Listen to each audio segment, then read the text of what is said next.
Hello and welcome to a very uncomfortable transcendence talk.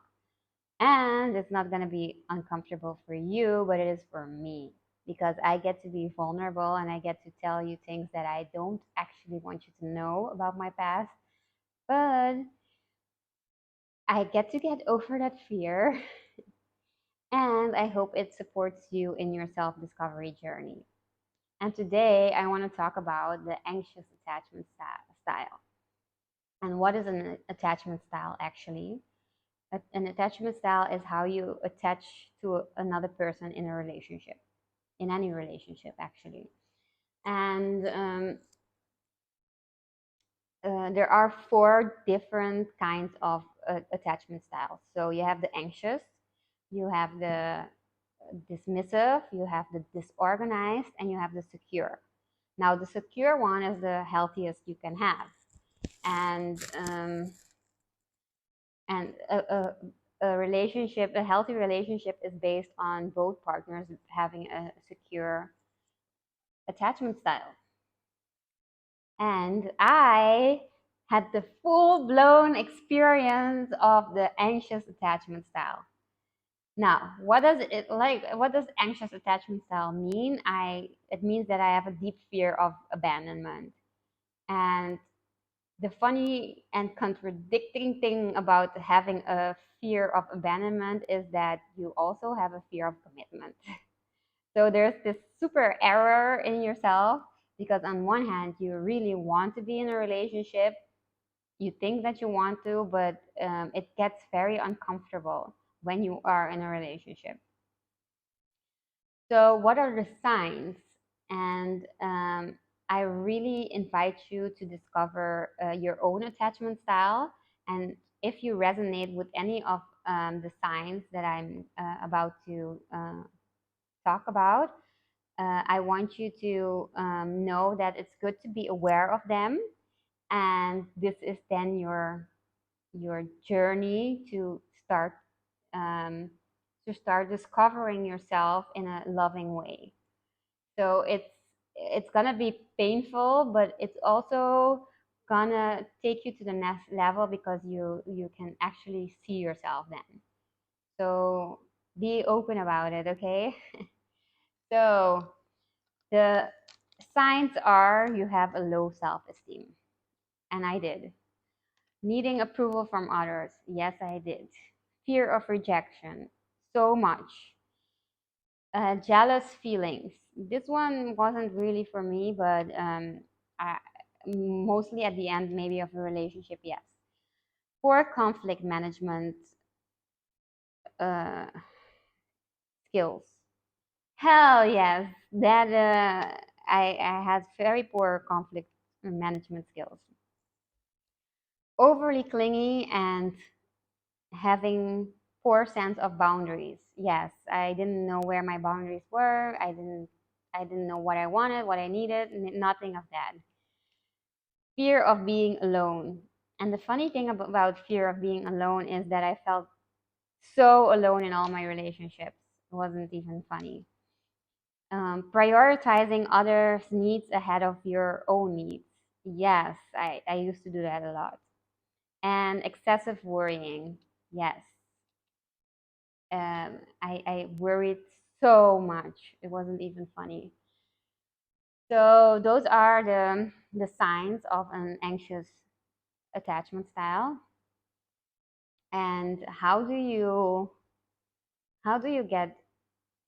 get past that? So when you start like loving yourself more and being your best friend and really um, starting to see what you actually need for yourself and learn how to ask for what you need because that was also much of a problem for me, asking for help. And it has to do with my generational conditioning because all the women and men in my family, they have yeah, the voice, they can voice what they really need or want. And it comes from like this sense of if you ask for help, then you're weak. So there is where it comes from, and it's been going on for generations. And I want to break that circle because I don't want to be there anymore. I just want to be free in my expression, be free and authentic and honest about it, you know? So, yes. So I really invite you to find out, because this this attachment style actually showed me that I kind of, all my relationships were doomed to fail because of it, right? Because had such an unhealthy relationship with myself that I projected that onto my partner, and I created this unhealthy relationship with us. So yes, it's hard to explain, but if you don't have boundaries, like if you don't have boundaries or you say what you need, the other person is not a mind reader, so he doesn't know. And then you have certain expectations that he can't meet because you haven't told him about it, right? So yeah, it's it's it's not healthy. So a healthy relationship is stating your boundaries, voicing what you need, voicing your opinion on something in a loving way, but you get to voice, and also boundaries. You can do it in a loving way. You don't have to be like abrupt or uh, do it in an angry way. But you get to also, for that to go to that level, you get to soothe your nervous system in a way that it you don't explode, right?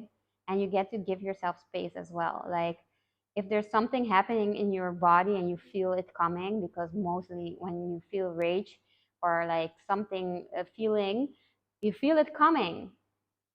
And instead of saying, you know what, I need 2 to 3 minutes to calm down, and uh, then we can continue this conversation.